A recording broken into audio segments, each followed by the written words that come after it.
맡게 된 구영민이라고 합니다.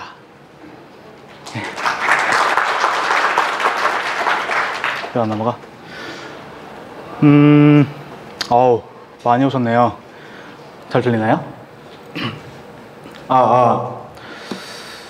앞에 한 5줄만 있을 줄 알았는데 꽉 채워가지고 좀 놀랐어요. 일단 제가 누군지에 대해서 먼저 설명해 드릴게요. 저는 구영민이라고 하고요. 파이썬을 고등학교 때부터 계속 사용해 왔습니다. 시작하게 된 계기는 외주 개발을 하면서 시작하게 됐고요. 그때 처음으로 돈의 맛을 좀 보면서 지금도 이제 대학교 다니다가 좀 휴학을 해서 피플펀드라는 곳에서 소프트웨어 엔지니어로 지금 일을 하고 있습니다. 일단 저희 회사가 어떻게 되어 있는지를 정말 간단하게만 설명을 해드릴게요. 저희 회사는 P2P 금융 서비스를 하는 회사예요. P2P라고 하면 이제 어떤 게 떠오르시나요? 보통 P2P 하면은 공유 서비스, 예를 들면 토렌트 같은 게 떠오르실 수 있는데요. 저희는 이제 파일이 아니라 이제 금융이 붙어가지고 돈을 P2P로 왔다 갔다 하게 되는 그런 서비스입니다. 저희 홈페이지에 채권이 올라오게 되면 이제 수백 명의 투자자분들께서 그 채권에 투자를 해주시고요. 나중에 그 채권이 상환일이 돼가지고 돈이 들어오게 되면은 시스템에선 이제 투자한 사람들에게 돈을 갚아주는 그런 시스템을 가지고 있습니다.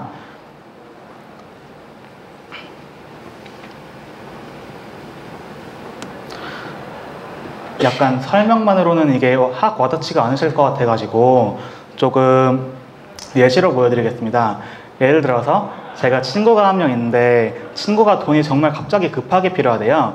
그래가지고 저는 연 4.94% 이자율로 100만 원을 빌려주고 6개월 후 받기로 하는 만기 일시 상환 방식으로 빌려갔어요. 근데 시스템을 정말 간단하게 만들려면은 이 친구는 정말 정해진 금액만큼 정확한 날짜에 돈을 넣고 연체는 절대 없어야 돼요. 연체가 절대 없고 이제 그러면 이제 투자자들도 만족하고 상환받는 사람도 만족하고 저희도 만족하고 되게 완벽한데요. 세상에는 절대란 건 없더라고요. 항상 돈을 일찍 갚거나 늦게 갚거나 하는 사람들이 있어요. 그래서 예를 들어서 1개월 뒤에 내가 지금 목돈이 다 생겨가지고 지금 다 갚을게 이럴 수도 있고 6개월 뒤에 나 지금 돈이 하나도 없어가지고 지금 못 갚을 것 같아.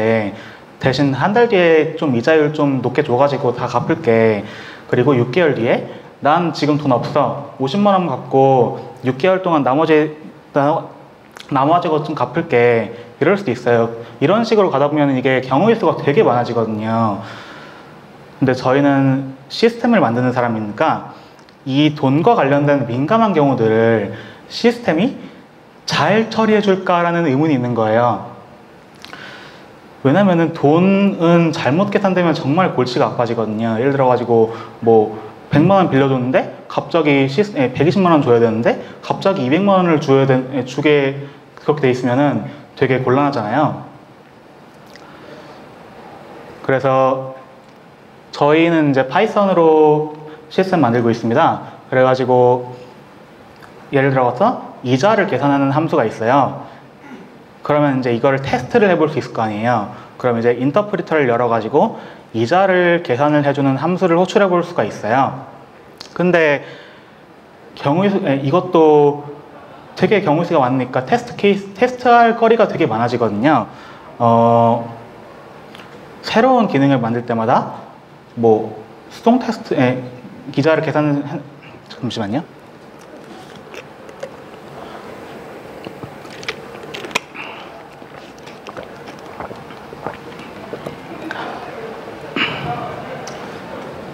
인터프리터를 열어서 이자를 계산을 해주는 함수를 계속 호출을 해보는 거는 예를 들어서 제가 새로운 기능을 만들었어요. 그렇게 되면은 또 이거를 또 언제 치고 또 예를 들어 가지고 실수를 하거나 빼먹은 경우가 있을 수도 있고, 그리고 개발자는 개발만 해도 되게 바쁘잖아요. 근데 언제 이거 테스트를 이거 이거를 호출을 해보고 있어요. 이거는 되게 처음에 개발할 때는 좋겠지만 나중에는 별로 안 좋아지는 그런 상황이 됩니다. 이거를 자동으로 할 수 있을 방법이 있을까요? 개발자는 보통 3번 이상 반복되는 거는 이제 자동화를 한다고 하죠. 저도 이제 반복되는 작업을 하게 되면은 거의 프로그램을 써가지고 자동화를 해버리는데요. 다행히도 테스트 케이스에도 자동화라는 게 있습니다. 장고 튜토리얼을 보시면 아시겠지만은 거기서 이제 되게 첫 장부터 테스트에 대해 가지고 되게 열심히 설명을 해도요. 그래서 테스트라는 거는 손으로 하던 약간 일련의 작업들을 자동화를 할 수 있게 소스 코드로 옮긴 거라고 할 수가 있겠습니다.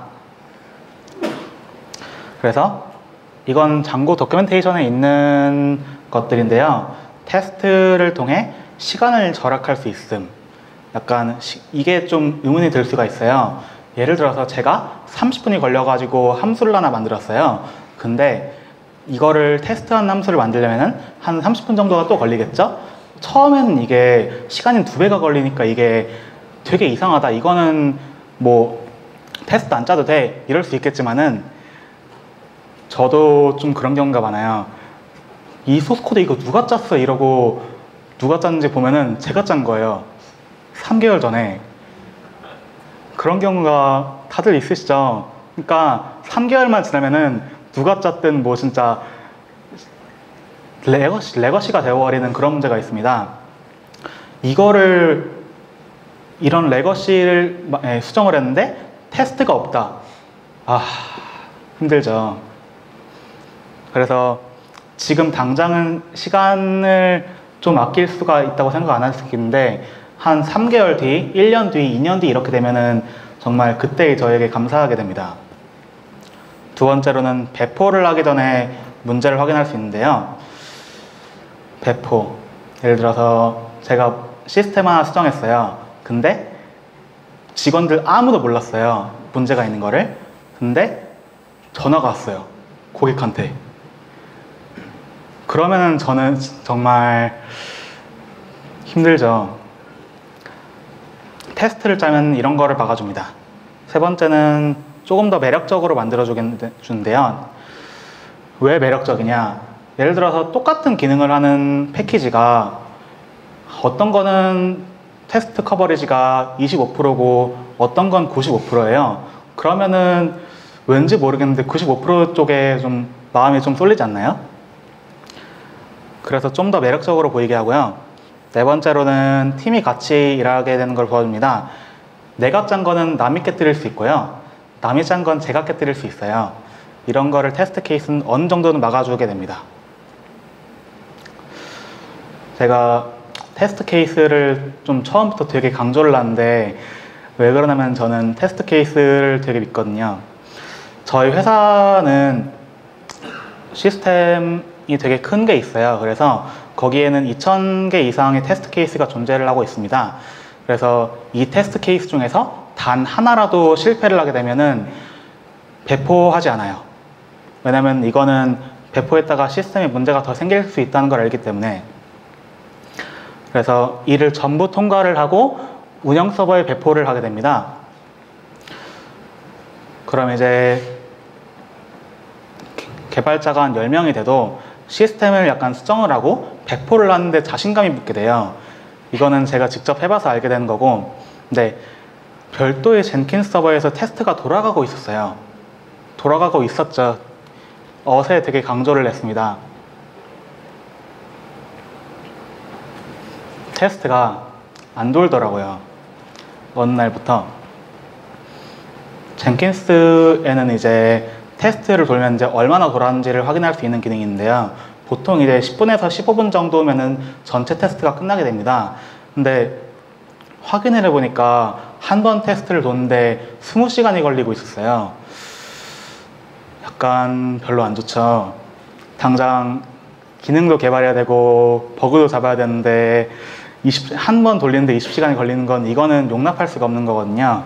그래서 테스트를 할 수가 없으니까 긴급하게 바꿔야 되는 것도 바꿀 수가 없게 됐어요. 그럼 이제 개발팀이 파업을 하게 된 거죠, 약간. 일단 제가 간략하게 문제를 분석을 해봤어요. 로컬에서는 되게 잘 돌아갔었어요, 첫 번째로. 근데 테스트 서버에서는 안 돌아갔어요. 그리고 테스트 로그가 업데이트가 안 되고 있었어요. 그러니까 테스트를 돌면 이제 로그가 여기저기서 찍히잖아요. 근데 그게 로그가 어느 순간 더 이상 가지 않고 멈춰 있었던 거예요. 그리고 CPU를 사용한 CPU량은 0%로 전혀 사용하지 않고 있었고, 시스템은 놀고 있었고 테스트는 안 돌고 있었던 그런 되게 안 좋은 상황이었습니다. 그래서 어디에서 문제가 발생했는지 디버그라는 거를 해보자 가 됐습니다.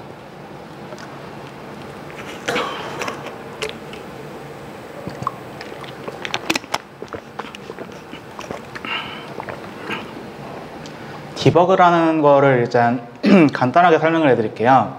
디버그는 프로그램의 결함이나 문제를 찾는 행위라고 위키백과에 나와 있더라고요. 제가 두 수를 더하는 함수를 짰어요. 근데 제가 실수로 두 수를 빼고 거기다가 0으로 나눈 거를 짰어요.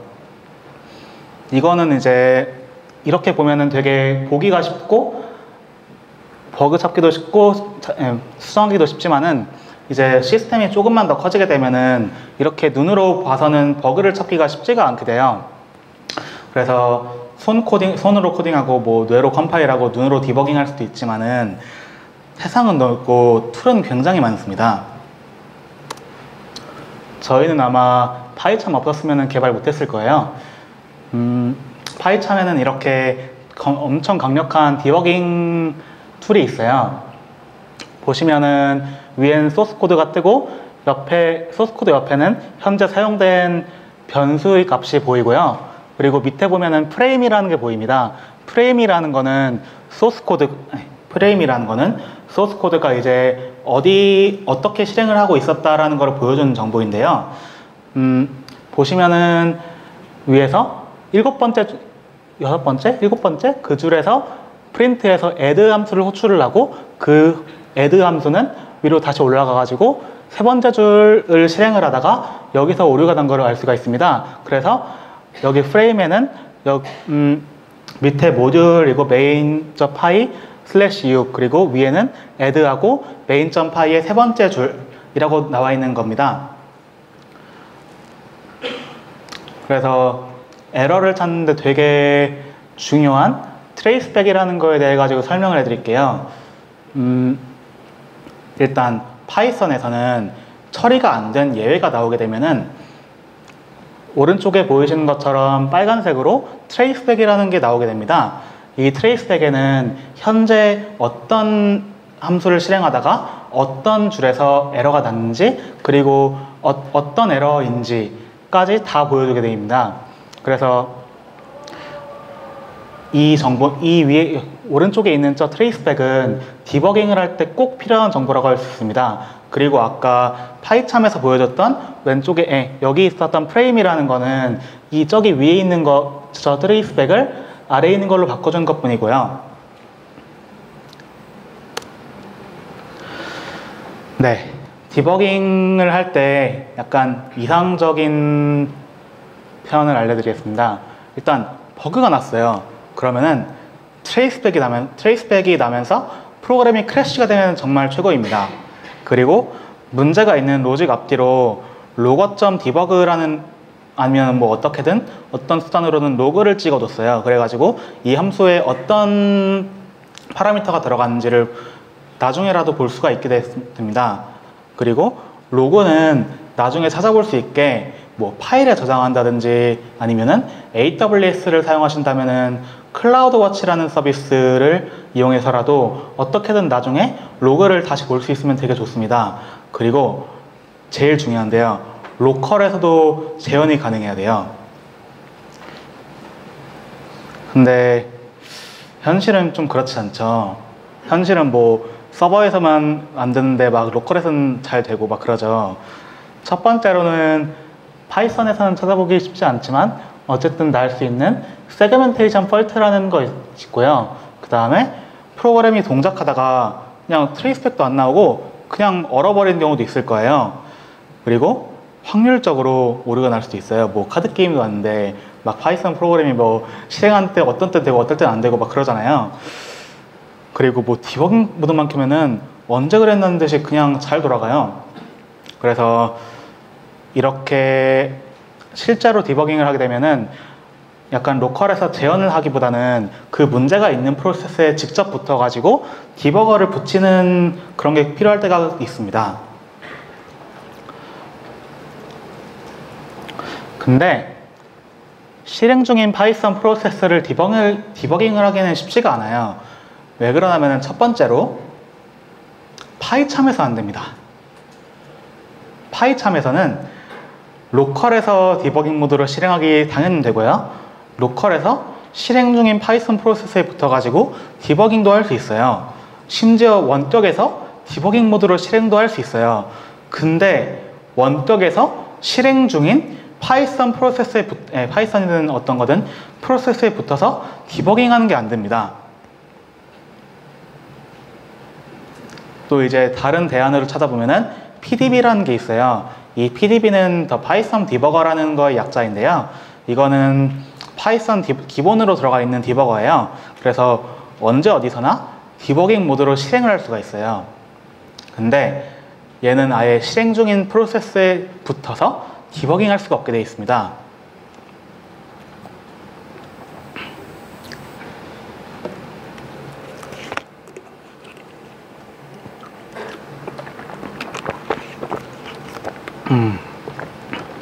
네, GDB라는 게 있습니다. GDB라는 거를 이제 들어보신 분들도 계시겠지만은 처음 들어보신 분들도 계실 거예요. 일단 이 GDB라는 거는 약간 만능 디버거라고 할 수 있는데 실행하고 있는 프로세스에도 디버깅을 할 수가 있어요.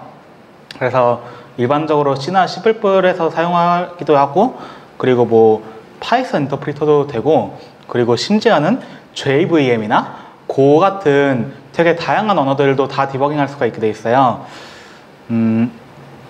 그래서 이제 이 GDB라는 GDB를 통해 가지고 다른 프로세스에 이제 디버깅을 하려면은 아타치라는 걸 해야 되는데, 이 아타치라는 거는 다른 프로세스에 접근을 하는 행위예요. 그래가지고 같은 유저가 실행을 하고 있는 프로세스더라도 sudo라는 명령어를 앞에 붙여서 해야 합니다.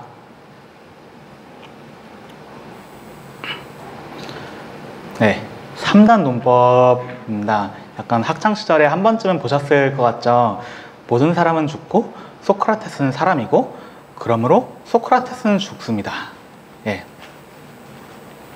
이거를 C 파이썬으로 가져왔어요.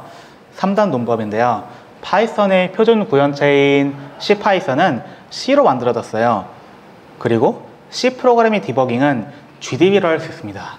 그러므로 C 파이썬의 프로그램 디버깅은 GDB로 할 수가 있어요. 여기다가 이제 플러스로 파이썬이 약간 추상화를 해주거든요. 약간은 아니고 좀 많이 해주는데, 그래서 이 파이썬, 우리가 짠 이 파이썬의 그 코드가 실제로 C레벨에서는 어떻게 돌아가는지 이런 부가적인 정보를 함께 볼 수가 되어 있어요. 이 행잉.py라는 프로그램은 실행을 하면은 현재 PID를 찍고 그냥 가만히 잠들어 버리는 아이예요. 근데 이렇게 실행한 파이썬 프로세스가 PID가 20457이고 그냥 멈췄으니까 이제 GDB로 한번 디버깅을 해볼게요. GDB를 아예 처음 사용하시는 분들 계실 거예요. 저도 많이 사용해 본 건 아니고 간단한 사용법만 알고 있는데, PID를 통해 가지고 동작을 하고 있는 프로세서에 연결을 하는 거는 GDB-P 하고 PID를 넣으면 됩니다. 그리고 BT 명령이라고 하는 거는 백트레이스를 말하는데요. 이거는 C 레벨에 콜 스택을 보여주게 돼 있어요. 그리고 C로 컨티뉴하고 컨트롤 C로 일시 중지하고 컨트롤 D로 디버거 연결을 끊고 프로그램을 컨티뉴를 할 수 있는 기능을 가지고 있습니다.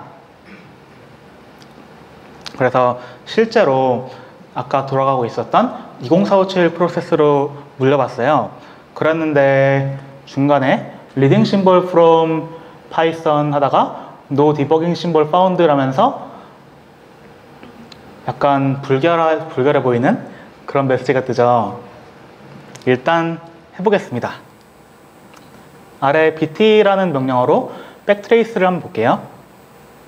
그랬는데 이게 뭐야, 되게 막 이상한 게 뜨는데 사이사이에 물음표가 막 보이죠. 이 물음표가 뭐냐면은 이제 약간 잠시만요. 물음표라는 것 때문에 일단 C레벨에서도 이게 어떻게 돌아가는지 알 수가 없습니다. 이 상태에서는 아무런 것도 할 수가 없어요. C레벨 콜스택도 안 나오는데 파이썬 레벨도 안 나옵니다. 왜 그러냐? 디버깅 심볼이라는 게 없어서 그런데요. 이 디버깅 심볼은 C 컴파일러가 파이썬 소스 코드를 이제 컴파일할 때 만들어주는 파일이에요. 이거는 순전히 실행을 할 때 필요한 정보는 아니고 디버깅을 위해 가지고 만들어주는 파일이에요. GDB는 마법은 아니거든요.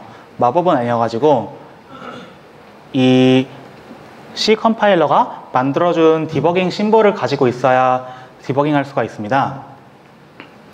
그리고 이 소스 코드가 변경될 때마다 심볼 파일이 다 바뀌거든요. 그래가지고 이 디버깅을 할 때에는 실행 파일이랑 C파이썬 소스 코드 그리고 디버깅 심볼 파일이 그 컴파일 시점에 그냥 묶어놔야 돼요. 소스 코드랑 뭐 디버깅 심볼이랑 뭐 이런 것들은 뭐 G 파일로 묶어 놓는다고 하더라고요. 다른 데서는. 아무튼 우분투 16.04 기준으로 설치를 한번 해보겠습니다. 이건 이제 다른 배포판에서는 뭐 비슷하게 이와 유사하게 할 수 있는 거고요. 그래서 이거를 설치를 하고 나서 다시 붙여봤는데 이제는 reading symbol from 모시기 하면서 잘 불러지는 걸 알 수가 있어요. 이제 다시 bt 명령을 내려보겠습니다. 뭐가 많죠. 저는 5줄짜리 파이썬 코드만 실행을 했는데 저기서는 막 17프레임씩이나 하고 있어요. 이 상태에서는 뭐 현실적으로 뭐 보는 게 안 됩니다. 네, 이 상태에 그래도 이제 알 수 있는 거라고 하면은 C레벨에 온전한 트레이스백을 볼 수가 있다는 점이에요. C레벨이라고 하면 이제 예를 들어서 추가 C로 확장을 만드신다면은 이 정보가 유용을 할 수가 있어요. 근데 좀 보기가 어렵잖아요. 근데 파이썬 레벨의 트레이스백을 한번 볼 수가 없을까요? 있습니다. 저희한테는 공짜 선물이 주어졌는데요. GDB 파이썬 익스텐션이라는 게 있어요. 얘는 뭘 해주냐면은 복잡한 C 레벨의 트레이스백을 파이썬 레벨로 바꿔주는 아이예요. 그리고 이제 GDB 7부터는 이 확장 기능이 내장이 되어 있는데 제가 확인해봤던 우분투 16.04에서는 GDB 7을 사용하고 있더라고요. 그래서 최근 배포판을 사용하시고 계시다면은 설치 없이 그냥 사용하실 수 있을 거라고 생각합니다. 네, PyBT 왼쪽에는 이제 아까 실행했던 소스 코드이고요. 오른쪽에는 GDB 쪽의 콘솔 출력입니다. 그래서 PyBT라는 거를 출력하게 되면은 이제 traceback most recent call first라고 나옵니다. 그래서 이제 아까 그 C레벨의 그 traceback에서 파이썬 레벨만 쏙쏙 뽑아가지고 보여주는 그런 매크로라고 할 수 있어요. 다만 이제 여기 보시면 most recent call first라고 나오죠. 보통은 이 most recent call last로 나오게 됩니다. 이 점만 유의를 하시면 될 것 같아요. 그래서 사용 가능한 명령을 보면은 PyBT 뭐 이런 것들이 있습니다. 근데 이제 제가 주로 사용한 거는 앞에 있는 PyBT입니다.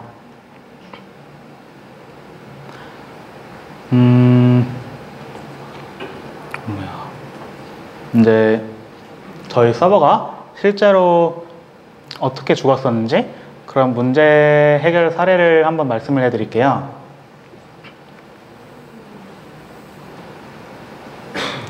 소스 코드를 한번 보시겠어요?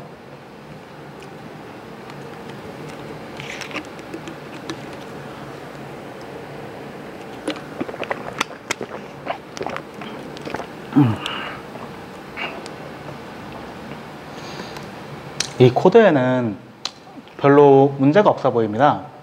하지만 경우에 따라 가지고 행이 걸릴 수 있는 문제점이 있어요. 그리고 이제 제가 재현을 위해서 임의대로 이제 소스 코드를 이렇게 만들어서 돌렸습니다. 그 소스 코드를 PyBT를 통해 가지고 한번 트레이스백을 한번 확인을 해봤어요. 그랬더니 아래에는 test.py가 나와가지고 여기서 멈췄구나 했는데 위로 올라가 보니까 sock.connect에서 멈췄습니다. 약간 납득하기가 쉽지 않을 수 있죠. 왜 나는 연결을 잘했는데 왜 sock.connect에서 이게 멈췄지? 그러니까 얘가 어떤 걸 왜 이게 멈춘 거지? 이걸 알기가 쉽지가 않습니다. 그래서 하나의 더 좋은 마법의 도구를 소개를 해드릴게요. 얘는 이제 사용하기 되게 간편하고 다만 이제 간단하지만 굉장히 강력한 명령어예요. 이거는 이제 프로세스가 어떤 시스템 콜을 사용하는지 알 수 있게 하는 그런 명령어입니다. 예를 들면 뭐 어떤 IP로 TCP 통신을 시도하는지 약간 이런 정보들을, 그러니까 런타임에 어떤 정보를 하는, 어떤 동작을 하는지 알 수 있게 됩니다. 그래서 사용법은 sudo strace-p를 통해서 할 수가 있습니다. 그리고 다른 프로세스에 접근해야 하기 때문에 sudo 권한이 필요하고요. 아까 GDB처럼 데모 영상을 하나 보여드리겠습니다.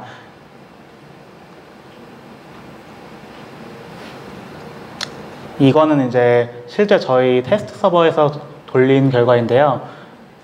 이거를 하기 전에 이 테스트 서버에서는 테스트가 돌아가고 있었습니다. 보시면 이제 여기 htab 명령어로 현재 돌아가고 있는 명령어가 뭔지 PID를 확인했습니다. PID가 383이네요.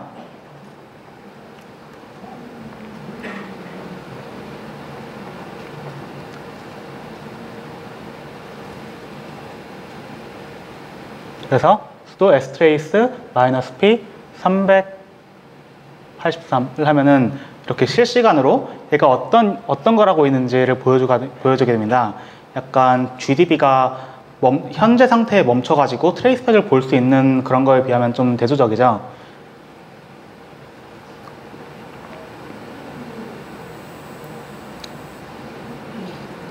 네.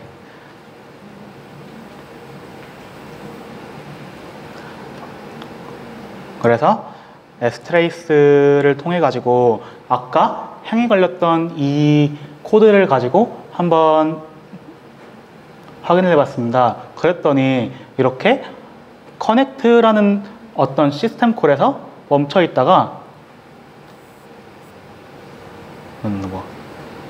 여기서 한 1분쯤 멈춰 있다가 이 오류가 나게 되는 걸 확인할 수 있었습니다. -1 이 timed out, connection timed out이라는 에러가 났는데요. 네, 확인을 해보니 이 124.124.124.124로 연결을 못하고 있었던 상태였어요. 혹시 최근에 뉴스 보셨나요? 최근에 열차가 71편이 지연됐는데 이게 G 때문에 이렇게 선이 끊어져서 열차가 지연됐을 수 있다고 했습니다. 이건 이제 여러분의 인터넷선에도 마찬가지로 일어날 수 있는 그런 건데요. HTTP 통신을 이제 확인해 보면은 얘는 실패를 할 수 있는 거예요. 일단 기본적으로 베스트 에포트라는 거를 사용을 하게 됩니다. 베스트 에포트라고 하면은 최대한 노력한다? 정말 노력을 많이 한다. 이렇게 생각하실 수 있는데 왜 이게 연결에 실패할 수 있음이라고 되어 있냐면은 그 역설적으로 실패할 수 있다는 거예요. 그러니까 100% 보장이 안 된다는 겁니다. 아까처럼 이렇게 쥐가 파먹었을 수도 있고요. 뭐 어떻게든 패킷이 드랍이 될 수도 있고 아니면 뭐 DNS 지리에 실패할 수도 있고 되게 무수한 경우로 이제 실패를 할 수가 있게 됩니다. 리퀘스트 문서에 따르면은 타임아웃을 명시적으로 지정하지 않으면은 리퀘스트는 자체적으로는 타임아웃을 걸지 않습니다. 따라서 이제 프로덕션 코드는 이제 매 요청마다 이 타임아웃을 넣어야 된다고 넣어놓고 있어요. 이거를 제가 어떻게 찾게 됐냐면은 어이가 없어가지고 이제 리퀘스트를 들어가서 문서를 읽어봤더니 맨 마지막에 이게 있더라고요. 좀 앞에다가 좀 두지. 그래서 저희도 이제 프로덕션에서는 이 리퀘스트를 사용하게 되면은 타임아웃을 꼭 지정하도록 그렇게 하고 있습니다. 그리고 리퀘스트를 만든 문서에도 이렇게 넣고 있고요.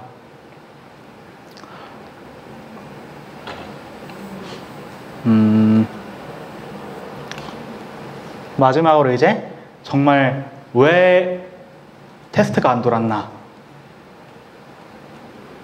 첫 번째로는 저희가 이제 이 테스트 서버를 새로 구축을 하겠어요. 근데 이제 그러다가 원래 있던 환경 변수를 복사를 해서 저기다 붙였는데 API 서버가 그대로 가버린 거예요. 근데 그 API 서버에는 원래 있던 서버에서만 허용이 돼 있었고 새로운 서버에서는 허용이 안 돼 있었던 거죠. 그래서 접근이 방어벽에 막혀버린 거예요.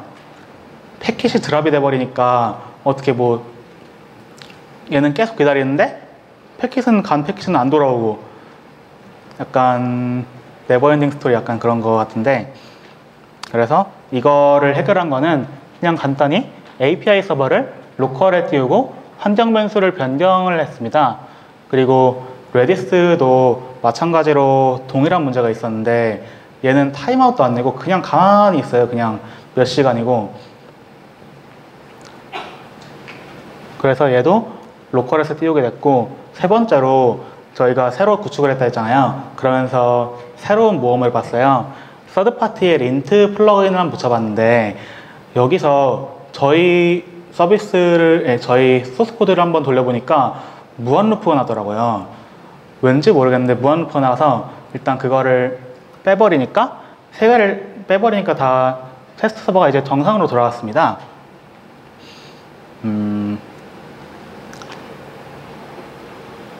이제 마지막으로 이제 간단하게 언제 사용하면 좋을지 그런 거를 설명을 해드릴게요.